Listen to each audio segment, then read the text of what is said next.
मेरी सहायता करना और असुर समुदाय से पराजित होना। ये युद्ध मोमबत्ती जलने से बुझने तक चलेगा। यदि तब तक कोई विजयी नहीं हुआ तो युद्ध समाप्त हो जाएगा। और हाँ, यदि चिंता मुक्त विजयी हुई तो साम्राज्य विजेता होगा। कोई आपत्ति नहीं। मार्क, चलो जाओ। क्या तुम्हारे साम्राज्य में कोई और बचा है? मैं।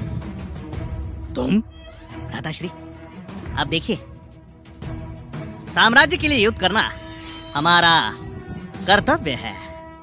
अरे नहीं,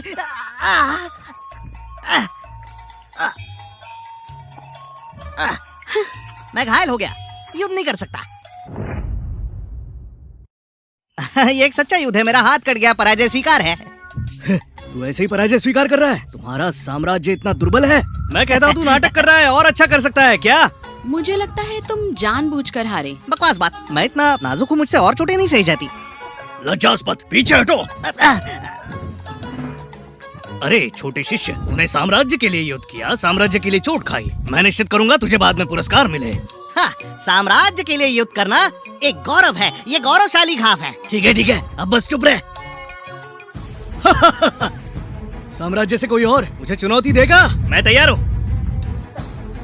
जाओ शक्तिशाली आत्मिक पशु, मेरे प्रहारी कुत्ते, जाओ जाओ जाओ जाओ जाओ जाओ जाओ जाओ। महाराज, ऐसा नहीं कि मैं युद्ध नहीं करना चाहता और बलिदान नहीं देना चाहता, लेकिन मेरा सबसे शक्तिशाली आत्मिक पशु प्रहारी कुत्ता, इसमें युद्ध शक्ति नहीं है। ये आत्मिक पशु है, क्या ये बस एक छोटा काला कुत्ता नहीं है? आपको क्या ज्ञान, मैंने इसका ध्यान से पालन किया। ये प्रहारी कुत्ता सबसे शक्तिशाली है, ये तो बस कुत्ता दिखाई देता है। ठीक है, पीछे हटो। सुनो सम्राट लियो यांग, साम्राज्य में कोई शिष्य बचा है? हाँ। दिव्य आत्मा गुरुकुल और चिंतामुक्त गुरुकुल ज्यादा संपर्क नहीं करते हैं, फिर भी वो इच्छुक हैं हमारे चिंतामुक्त गुरुकुल के लिए युद्ध करने को। चलो देखे दिव्य आत्मा गुरुकुल के शिष्य को। जाओ, असुर को पराजित करो। अपनी चाल चलो। रुको नहीं, आज द्वंद्व युद्ध के लिए मौसम अनुकूल नहीं है। मैं पराजय स्वीकारता हूँ। क्या ये नहीं हो सकता? लड़ने क्यों गए थे जब पराजय ही स्वीकार करना था? मैं उतावला मत हो, उतावला मत हो। साम्राज्य के लिए युद्ध करना हमारा कर्तव्य है, हमें जाना चाहिए।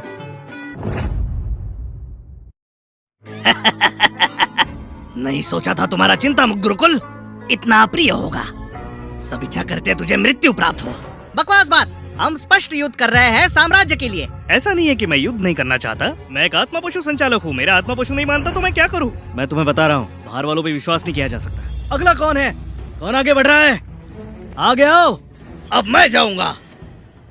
केलब क्लार्क, अच्छा है तुम वहाँ मत जाओ और अपने आप को लज्जित मत करो।